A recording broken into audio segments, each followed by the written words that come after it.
loved it. It was definitely out there. Made me think about a lot of things. Made me question a lot of the science. Oh, I see. I didn't expect that. um, but it's very interesting. I don't know. Every time you thought you were like, oh, I'm getting used to this film, it threw another curveball. You're like, wait, what? What just happened? What?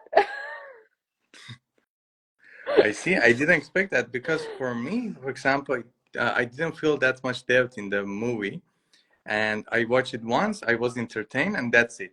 I don't want to rewatch it, for example. Yeah.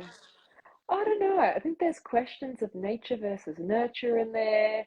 There's questions around like social convention and like how much influence it has on our happiness. There's a lot in there. And then obviously the science of, I don't know, I don't want to be spoiler alert, but transferring a lamb's brain into a human body Yeah, and and this time it karma. was a baby's mind in Yeah, her, and yeah, that, mother's body actually. Yeah. and then the whole kind of cause and effect, because like there's a point where um it's Emma Baxter goes back to her old life. I think it was Victoria or something is her name, and she asked the staff if she was a nice person. And then you see her living in that circumstance, and yet she is the spawn and the genetic material of her mother, but she doesn't have any of that sentiment that obviously her mother had, that was vindictive or spiteful, or and hence she says that's not my journey. This is not Bella, sorry, not Emma, Bella Baxter's story. That's someone else's. So there's even that. It's like, just because you're the same genetic material doesn't mean if you're in the same environment you'll get the same outcome. I know that I found things very fascinating. Um, yeah. And the old lady on the boat, she was really interesting. She's like, yeah, throw me overboard. I've been waiting to die for ages. Go do it. Yeah, It's like, and I need that in my life. Where's this old lady? I want her to be my friend. and what do you think about the main cast? I love them. Oh, it's obviously I love Emma Stone. And then, oh, you always forget his name, and it's like one of my favorite actors. Plays Hulk, Mark Ruffalo. March, yes. Mark Ruffalo, I did not expect that from him, and he did the kind of crazy infatuated so well. Yeah, he was so And my funny in that favorite, movie. my favorite line in this whole movie is furious jumping. I'm Yeah. like, furious jumping. I'm like, the childlike wonder of naming adult things really entertained me. Of like, yeah, if you were as an outsider, if no one explained this to you at all, you had no context or anything, this is probably what you would call things. Like, Yeah. there's something endearing about that. I don't know. Yeah, and it was interesting how he played that role. It showed that how he's talented also in comedy. In 13, going to 30, we saw something like that. Yeah, But this one was really different, and he shined in that role. it was. And the dancing, oh, that The dance scene cracks dancing me scene, up. yes. I was like, could you imagine them shooting that, like the actors?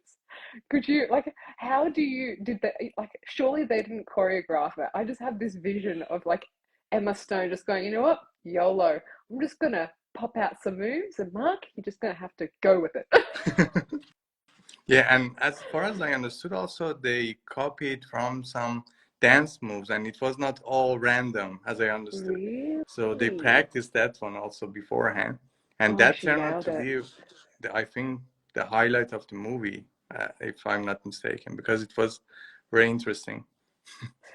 That and stuffing her face with all the food and throwing up on the balcony, because I do kids' parties, and that's exactly what little kids do when they see candy. They will stuff their faces until they throw up. I was like, this is just like watching one of my weekends if I do a kids' party. It's like literally in an adult body. Yeah, and by the way, about Emma Stone's role, and she got Oscar for this role. But what I want to ask you is that don't you think it's too soon to give actors this kind of award at this age? For example, because they need motivation later. If they already receive such award, it's isn't it too soon? Because Emma, of course, she deserved it, Mm. but don't you think she can maybe receive it later after she accomplishes more than this?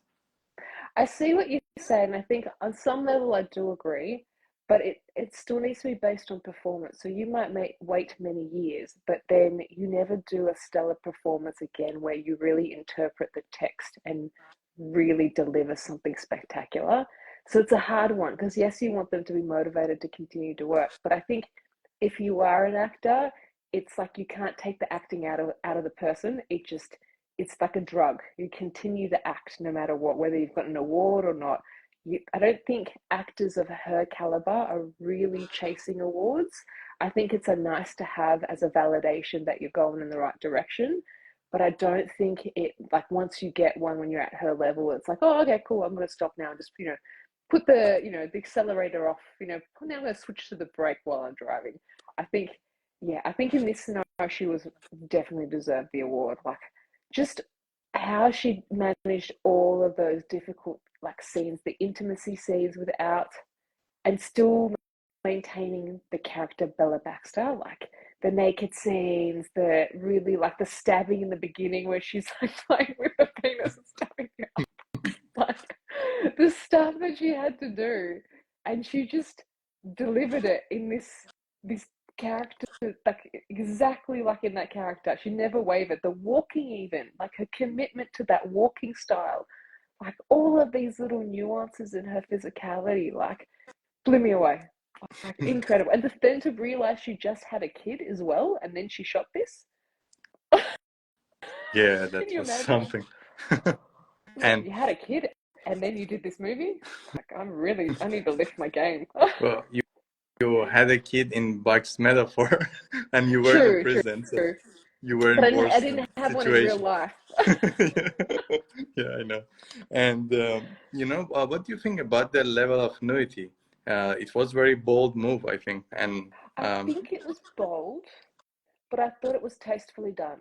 Like it was, and it really lent into that whole form of like understanding desire and pleasure and the mechanics of it. Like I thought they really delved into that world, especially as working girls, and then the stigma on top of that. Like they handled it quite beautifully. Like it didn't. You didn't think you were watching a porno. You didn't think you were watching a rom com. You were tested to think about nudity and how humans interact with one another. And then, like, when she brings up that point later that when the other guy wants to marry her and she's like, oh, yeah, I've been whoring myself out. Is this a problem? yeah. Whereas with Mark Ruffalo, it was a massive problem. It was driving him nuts. And just even that kind of like the juxtaposition of those two reactions where one was like it was like Bella was a possession, and then the other it was Bella was someone to be admired and just being in her company was the reward. So it's interesting. They really delved into the human condition and like again, I think a lot of the undertones of this film was nature versus nurture. It's like it's either in your nature or is it in your nurture? Like were you nurtured to have better manners or better understanding of humanity, or were you leaning into your nature, which is, the pleasurable hedonism like Mark Ruffalo? So I think there were lots of ways that they represented this theme in between the characters and their interactions.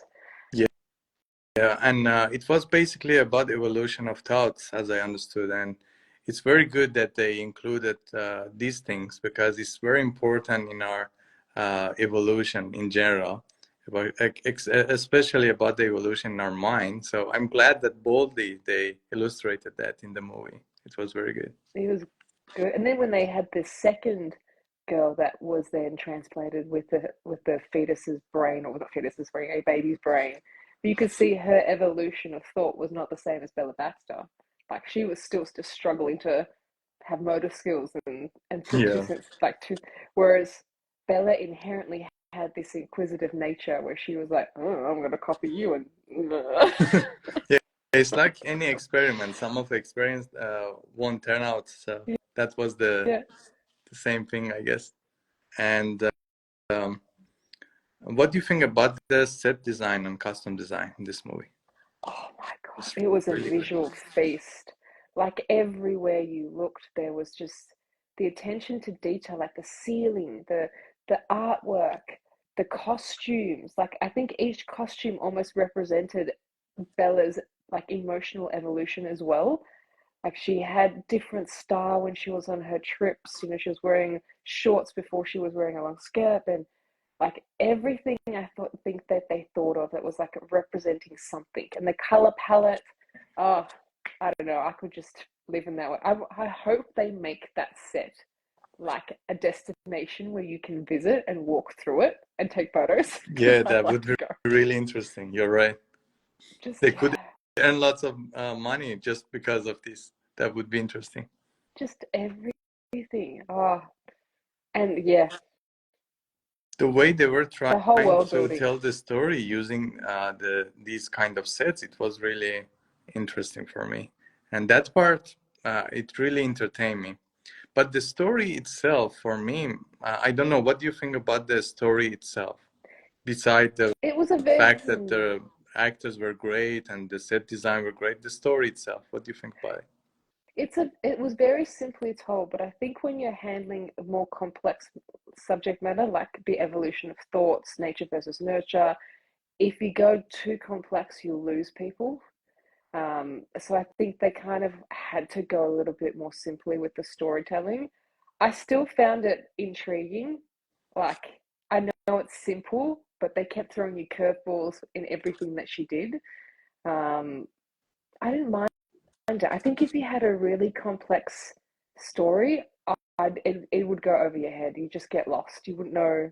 Like, you have really strong visuals, you have strong performances, and then, yeah, if you added that extra layer, I don't know. It could, but I don't know if it would have sold it as well as it did.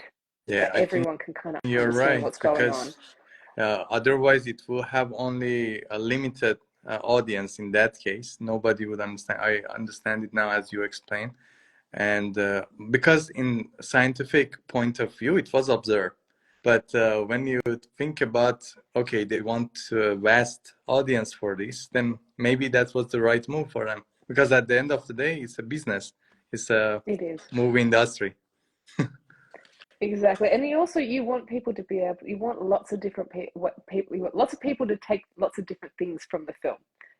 So it's Yes. like to you have to make a smorgasbord, like a platter. You can't just come with one prepared meal. Like you have to have, oh, buffet style. You come and pick that. You might just take the visuals away, and the set design might be what really, excites you. It might be the performances, or you love a really simple story that's really well told. Like there's something for everyone, and the music as well. Every time, when you're shifting, and also I just love when she cracked the shits when she got kidnapped and put on the boat. Like